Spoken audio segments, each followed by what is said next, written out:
Yeah, and we'll segue here shortly into better analysis of this data, but I would be remiss if I didn't have Melissa drive the point home with screenshots, failures in courts with the Rosbach case. So Melissa, Yes, you're picking on me because I think screenshots are very often, and I actually think that despite these cases, these are the exceptions that might prove the rule. But I'm going to speak mostly about the Rosbach case because it's my favorite. And then I'll very briefly talk about the other two. So the Rosbach case is my favorite case because it includes what I think is a truly epic bench slap by Judge Denise Coate, who's a district judge from the SDNY. Here's what happened. This was an employment discrimination case involving claims of sexual harassment and wrongful termination.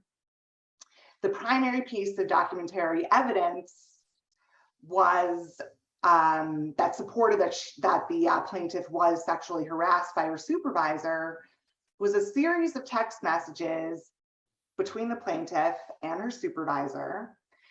And it included sexually suggestive comment, and then one of the heart eye emoji, sort of cutesy emojis that I actually like that one. Anyway, and for a number of reasons, Judge Coate was ultimately able to determine that this image was a fabrication. She just put it out there. It was a fabrication. Now, there were a lot of reasons why she was able to determine this. There were a lot of clues. For one thing, the plaintiff produced the text message in a couple of different image formats, but the phone was really damaged, apparently, with a cracked screen. She claimed that she took a picture of the phone with the cracked screen, but there was no cracked screen in the photo. There were a lot of clues. But what is maybe the most interesting is that this was an iPhone 5 that the plaintiff had been using at the time. She told us this. And the experts that the defendant got on board knew that iPhone 5s only support up to iPhone operating system 10. And with that operating system, they could tell that the text messages looked wrong. The heart eyes looked wrong. They could tell that the icon depicting the phone's level of battery charge was wrong. The font size and the style of the header, that's not how it looks in an iPhone 5. The icons in the lower portion of the header, that's not how it looks. And so, you know, based on all of this evidence, the judge was able to rule that this was plainly fabricated. And here we do have an example of a dishonest plaintiff attempting to fabricate text messages and rely on them in court. And this is a place where they litigated it and she lost, rightfully so. So, you know, I do think that in this case, a screenshot, frankly, it was not authentic and therefore couldn't be authenticated. And through litigation, they were able to, the judge was able to ultimately adjudicate it. But I mean, no doubt about it, like this is, this really shows that what we're talking about here isn't theoretical. Like this is happening. People are relying on text messages. They're really important. People are fabricating them sometimes because that's evidence that they want to rely on in their claims.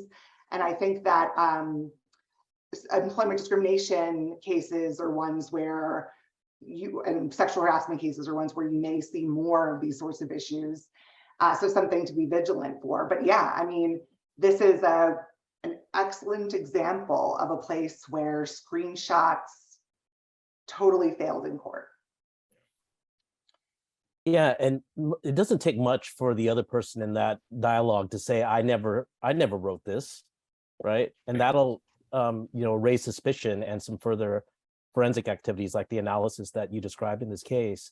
But you could also take an image of the other person's phone and show that no communications or interactions happened at the date and time suggested, right? So there's ways that we can corroborate or do the opposite of corroboration. I don't know what's the word for the opposite of corroboration. I don't even know, but yeah, we can disprove that those things happened, and further kind of providing circumstantial evidence that it was indeed faked. So yeah, there is some additional effort, more than probably you want to go through that authentication process after the fact, but it does show that those sorts of things can be done. So really briefly, I will just talk about the other two cases, but I encourage everybody to read the cases, and also maybe even better, there's been a lot of like secondary sources, articles written about these. It's interesting stuff. The Moroccan oil case was one that I think really highlights the importance of social media investigations in court cases.